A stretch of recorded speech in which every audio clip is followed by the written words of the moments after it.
Zvinonzi rimwe jaya remuZimbabwe raive nemukurumbira mune zvematongerwo enyika, Kudzai Weston Saruwaka, iro raimira naComrade Blessed Geza naComrade Nyoka yamabhunu, rakawanikwa rakafa mushure mekupfurwa nepfuti mumabopane kuSouth Africa muPretoria musi wa7 Kukadzi 2026 kuswera nezuro. Izvi zvakaitika zuva rimwe chetero pashure pekunge Comrade Blessed Bombshell Geza vashaya.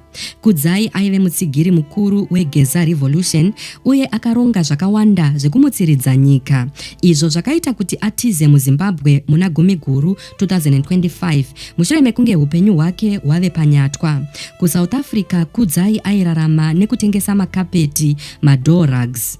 Zvinonzi Kudzai akanyengedzwa neoda yamakapeti iyo yaikosha zviuru 24 zvemarandi 27,000 rands. Paakaenda kunosvitsa makapeti aya ari muUber, akasvika achidirwa nemabara epfuti.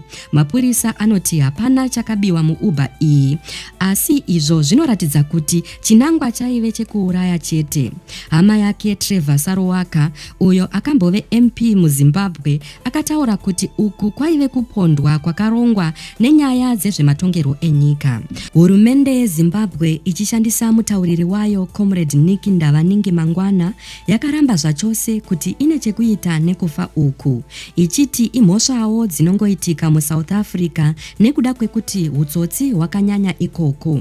Asi vatungamiri vemapato anopikisa vakaita saDouglas Ngonzora naGladys Hlatswayo vashora kuponda uku, vachiti kune tsoka dzevanhu vakatumwa kunouraya vachibva kunze, inonzi extraterritorial assassination. Nyaya iyi yakanda mweya wekutya pakati pemaZimbabwenzi ari muexile, ari pakutiza neari mumajere emuSouth Africa, akaita saana Nyoka yamabhunu, vava kubvunza kuti are we even safe? Rest in peace Comrade Saruwaka, tinoisa munamato kumhuri yenyu.